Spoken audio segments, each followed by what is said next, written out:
a while back.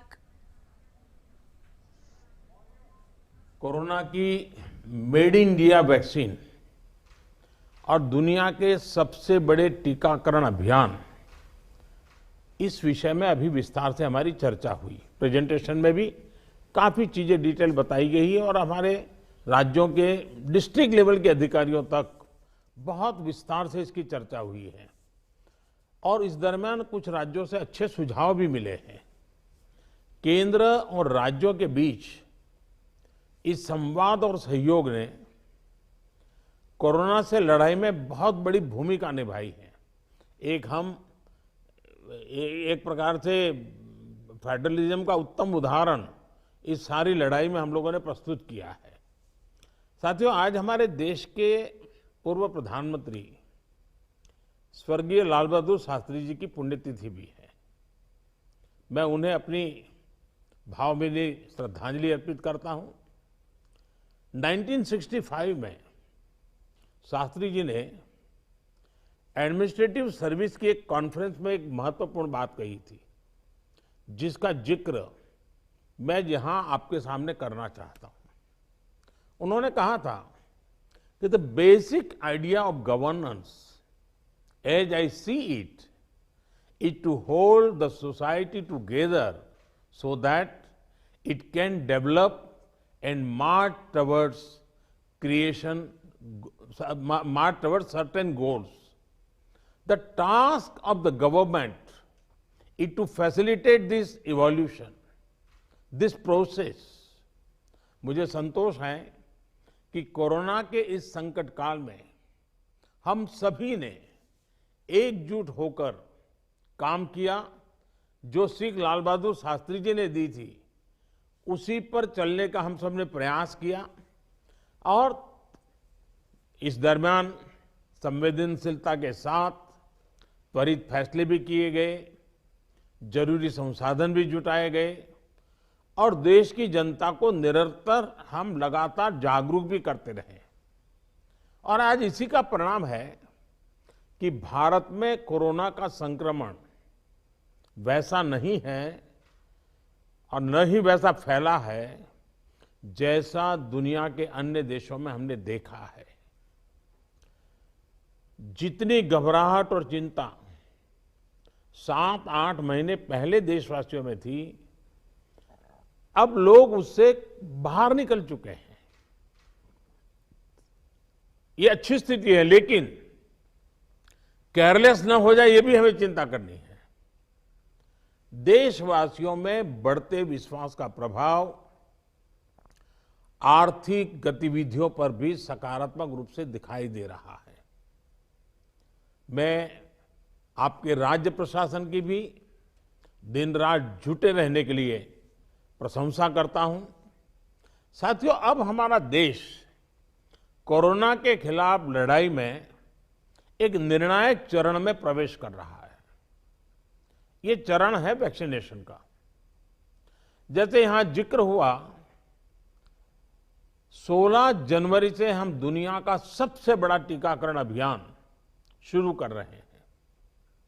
ये हम सभी के लिए गौरव की बात है कि जिन 2 वैक्सीन को इमरजेंसी यूज ऑथराइजेशन दिया गया है, वो दोनों ही मेड इन इंडिया है। इतना ही नहीं, 4 और वैक्सीन प्रोग्रेस में है।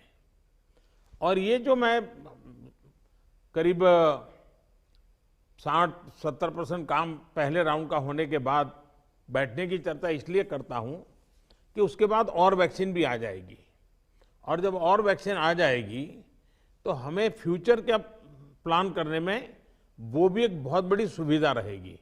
और इसलिए सेकंड पार्ट इसका जो है, जो हम 50 से ऊपर वालों के लिए जाने वाले हैं, तब तक शायद हमारे पास और भी कुछ वैक्सीन आने की संभावनाएं हैं। साथियों, देशवासियों को एक प्रभावी वैक्सीन देने के लिए हमारे एक्सपर्ट्स ने हर प्रकार की सावधानियां बरती हैं और अभी साइंटिफिक कम्युनिटी की तरफ से विस्तार से हमें बताया भी गया है। और आपको मालूम होगा, मैं इस विषय में जब भी मुख्यमंत्रियों के साथ बात हुई, मैंने हमेशा एक ही जवाब दिया था कि इस विषय में हम जो भी निर्णय करना होगा, वो साइंटिफिक कम्युनिटी जो कहेगी वो ही हम करेंगे। साइंटिफिक कम्युनिटी को ही हम फाइनल वर्ड मानेंगे और हम उसी प्रकार चलते रहे हैं। कई लोग कहते थे देखिए दुनिया में वैक्सीन आ गई, भारत क्या कर रहा है, भारत सो रहा है, इतने लाख हो गया, इतना हो गया, भारत कुछ, ऐसी भी चिल्लाहट हुई। लेकिन फिर भी हमारा मत था कि ये साइंटिफिक कम्युनिटी और जो इसके लिए जिम्मेवार लोग हैं उनकी तरफ से जब आएगा तभी हमारे लिए उचित होगा और हम उसी दिशा में चले हैं। बड़ी बात जो मैं दोहराना चाहता हूं कि हमारी दोनों वैक्सीन्स दुनिया की दूसरी वैक्सीन से ज्यादा कॉस्ट इफेक्टिव है। हम कल्पना कर सकते हैं अगर भारत को कोरोना टीकाकरण के लिए विदेशी वैक्सीन पर पूरी तरह निर्भर रहना पड़ता तो हमारे क्या हालत होते, कितनी बड़ी मुश्किल होती, हम उसका अंदाज लगा सकते हैं। ये वैक्सीन भारत की स्थितियां और परिस्थितियों को देखते हुए निर्मित की गई है।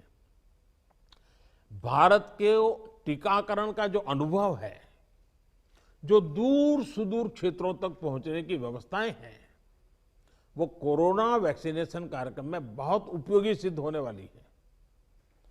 साथियों, आप सभी राज्यों के साथ सलाह मशवरा करके ही ये तय किया गया है कि टीकाकरण अभियान की शुरुआत में किसे प्राथमिकता दी जाएगी। हमारी कोशिश सबसे पहले उन लोगों तक कोरोना वैक्सीन पहुंचाने की है जो देशवासियों की स्वास्थ्य सुरक्षा में जुटे हुए हैं, जो हमारे हेल्थ वर्कर्स हैं, सरकारी हो या प्राइवेट, पहले उनको टीका लगाया जाएगा। इसके साथ साथ हमारे जो सफाई कर्मचारी हैं, दूसरे फ्रंटलाइन वर्कर्स हैं, सैन्य बल है, पुलिस और केंद्रीय बल हैं, होमगार्ड है, डिजास्टर मैनेजमेंट वॉलेंटियर समेत तमाम सिविल डिफेंस के जवान हैं, कंटेनमेंट और सर्वेलेंस से जुड़े रेवेन्यू कर्मचारी हैं, ऐसे साथियों को भी पहले चरणों में टीका लगाया जा रहा है। देश के अलग अलग राज्यों के हेल्थ वर्कर्स, फ्रंटलाइन वर्कर्स की संख्या देखें तो एक करीब करीब 3 करोड़ होती है। ये तय किया गया है कि पहले चरण में इन 3 करोड़ लोगों को वैक्सीन देने के लिए जो खर्च होगा वो राज्य सरकारों को वहन नहीं करना है, भारत सरकार इसको वहन करेगी। साथियों, वैक्सीनेशन के दूसरे चरण में, वैसे एक प्रकार से वो तीसरा चरण हो जाएगा, लेकिन हम अगर इन 3 करोड़ को एक माने तो दूसरा चरण 50 वर्ष से ऊपर के सभी लोगों को और 50 वर्ष से नीचे के उन बीमार लोगों को जिनको संक्रमण का सबसे ज्यादा खतरा है, उनको टीका लगाया जाएगा। आप सभी परिचित हैं कि बीते कुछ हफ्तों में जरूरी इंफ्रास्ट्रक्चर से लेकर लॉजिस्टिक तक की तैयारियां सभी राज्यों और केंद्र शासित प्रदेशों के साथ विचार विमर्श करके, लगातार मीटिंगें करके, मॉड्यूल्स बना करके इसको पूरा किया गया है। देश के लगभग हर जिले में ड्राई रन्स भी पूरे हो चुके हैं। इतने बड़े देश में सभी जिलों में ड्राई रन्स हो जाना, ये भी अपने आप में हमारी काफी बड़ी कैपेबिलिटी को दिखाता है। हमारी जो नई तैयारियां हैं, जो कोविड के एसओपीज हैं, उनको अब हमें अपने पुराने अनुभवों के साथ जोड़ना है। भारत में पहले से ही अनेक यूनिवर्सल इम्यूनाइजेशन प्रोग्राम ऑलरेडी चल रहे हैं, हमारे लोग बड़ी सफलतापूर्वक कर भी रहे हैं। मिशन रूबेला जैसी बीमारियों के खिलाफ भी व्यापक कैंपेन हम लोग चला चुके हैं। दुनिया के सबसे बड़े चुनाव और देश के कोने कोने तक पहुंचकर मतदान की सुविधा देने का भी हमारे पास एक बहुत ही अच्छा अनुभव है। इसके लिए जो बूथ स्तर की रणनीति हम बनाते हैं, उसी को हमें यहां भी प्रयोग में लाना है। साथियों, इस टीकाकरण अभियान में सबसे अहम उनकी पहचान और मॉनिटरिंग का है जिनको टीका लगाना है। इसके लिए आधुनिक टेक्नोलॉजी का उपयोग करते हुए कोविन नाम का एक डिजिटल प्लेटफॉर्म भी बनाया गया है। आधार की मदद से लाभार्थियों की पहचान भी की जाएगी और उनको दूसरी डोज समय पर मिले, ये भी सुनिश्चित किया जाएगा। मेरा आप सभी से विशेष आग्रह रहेगा कि टीकाकरण से जुड़ा रियल टाइम डेटा कोविन पर अपलोड हो, ये सुनिश्चित करना है। इससे जरा सी चूक भी इस मिशन को नुकसान पहुंच सकता है। कोविन पहले टीके के बाद एक डिजिटल वैक्सीनेशन सर्टिफिकेट जनरेट करेगा। लाभार्थी को यह सर्टिफिकेट टीका लगाने के बाद डिजिटली तुरंत देना जरूरी है, ताकि उसे सर्टिफिकेट लेने के लिए फिर ना आना पड़े। किसको टीका लग चुका है ये तो इस सर्टिफिकेट से पता चलेगा ही, साथ ही दूसरी डोज उसको कब लगेगी इसके रिमाइंडर के रूप में भी ये काम करेगा। दूसरी डोज के बाद फाइनल सर्टिफिकेट दिया जाएगा। साथियों, भारत जो करने वाला है उसे दुनिया के अनेक देश फिर फॉलो करेंगे, इसलिए हमारी जिम्मेदारी बहुत ज्यादा है। एक और अहम तथ्य है जिसका हमें ध्यान रखना है। दुनिया के 50 देशों में 3-4 सप्ताह से वैक्सीनेशन का काम चल रहा है। करीब करीब 1 महीना हुआ, लेकिन अब भी करीब करीब 2.5 करोड़ लोग ही वैक्सीन हो पाई है पूरी दुनिया में। उनकी अपनी तैयारियां हैं, उनका अपना अनुभव है, उनका सामर्थ्य है, वो अपने तरीके से कर रहे हैं। लेकिन अब भारत में हमें अगले कुछ महीनों में ही लगभग 30 करोड़ आबादी के टीकाकरण का लक्ष्य हासिल करना है। इस चुनौती का पूर्वानुमान लगाते हुए ही बीते महीनों में भारत ने बहुत व्यापक तैयारियां की हैं। कोरोना की वैक्सीन से अगर किसी को कुछ असहजता होती है तो उसके लिए भी जरूरी प्रबंध किए गए हैं। यूनिवर्सल इम्यूनाइजेशन प्रोग्राम में पहले से ही इसके लिए एक मैकेनिज्म हमारे पास रहता है। कोरोना टीकाकरण के लिए इसको और मजबूत किया गया है। साथियों, वैक्सीन और टीकाकरण की इन बातों के बीच हमें ये भी याद रखना है कि कोविड से जुड़े जो प्रोटोकॉल हम फॉलो करते आ रहे हैं उनको इस पूरी प्रक्रिया के दरमियान भी बनाए रखना है। थोड़ा सा भी लूजनेस नुकसान कर सकता है। और यही नहीं, जिनको टीका लगाया जा रहा है वो भी संक्रमण को रोकने के लिए जो सावधानियां हम लेते रहे हैं उनको फॉलो करते रहे। ये सुनिश्चित करना ही होगा। एक और बात जिस पर हमें बहुत गंभीरता से काम करना है, हर राज्य, हर केंद्र शासित प्रदेश को ये सुनिश्चित करना होगा कि अफवाहों पर, वैक्सीन से जुड़े अपप्रचार को कोई हवा न मिले। इफ्स और बट्स से बात नहीं होनी चाहिए। देश और दुनिया के अनेक स्वार्थी तत्व हमारे इस अभियान में रुकावट डालने की कोशिश कर सकते हैं। कॉरपोरेट कंपटीशन भी इसमें आ सकती है, कंट्री का प्राइड के नाम से भी आ सकता है, बहुत सी चीजें हो सकती हैं। ऐसी हर कोशिश को देश के हर नागरिक तक सही जानकारी पहुंचाकर हमें नाकाम करना है। इसके लिए हमें धार्मिक और सामाजिक संस्थाओं, एनवाईके हो, एनएसएस हो, सेल्फ हेल्प ग्रुप्स हो, प्रोफेशनल बॉडीज हो, रोटरी, लायंस क्लब जैसे संस्थाएं हो, रेड क्रॉस जैसी संस्थाएं हो, इन सबको हमने साथ जोड़ना है। जो हमारी रूटीन स्वास्थ्य सेवा है, जो दूसरे टीकाकरण अभियान, वो भी ठीक से चलते रहें, इसका भी हमने ध्यान रखना है।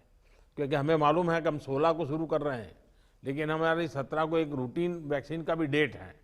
तो इसलिए हमारा जो रूटीन वैक्सीन का काम चलता है वो भी कहीं डैमेज नहीं होना चाहिए। आखिरी में एक और गंभीर विषय के बारे में आपसे जरूर बात करना चाहता हूं। देश के 9 राज्यों में बर्ड फ्लू की पुष्टि हुई है। ये राज्य हैं केरला, राजस्थान, हिमाचल प्रदेश, गुजरात, हरियाणा, उत्तर प्रदेश, मध्य प्रदेश, दिल्ली और महाराष्ट्र। बर्ड फ्लू से निपटने के लिए पशुपालन मंत्रालय द्वारा कार्य योजना बनाई गई है, जिसका तत्परता से पालन आवश्यक है। इसमें डिस्ट्रिक्ट मजिस्ट्रेट की भी बड़ी भूमिका है।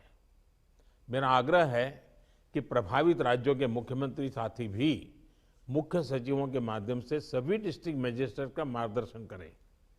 जिन राज्यों में अभी बर्ड फ्लू नहीं पहुंचा है, वहां की राज्य सरकारों को भी पूरी तरह सतर्क रहना होगा। हमें सभी राज्यों, स्थानीय प्रशासन को वाटर बॉडीज के आसपास, पक्षी बाजारों में, जू में, पोल्ट्री फार्म इत्यादि पर निरंतर निगरानी रखनी है, ताकि पक्षियों के बीमार होने की जानकारी प्राथमिकता पर मिले। बर्ड फ्लू की जांच के लिए जो लेबोरेटरीज हैं, वहां समय पर सैंपल भेजने सही स्थिति का जल्दी पता लगेगा और स्थानीय प्रशासन भी उतनी ही तेजी से कार्रवाई कर पाएगा। वन विभाग हो, स्वास्थ्य विभाग, पशुपालन विभाग के बीच जितना अधिक कोऑर्डिनेशन होगा, उतनी ही तेजी से हम बर्ड फ्लू के नियंत्रण में सफल होंगे। बर्ड फ्लू को लेकर लोगों में अफवाहें न फैलें, इसे भी हमें देखना होगा।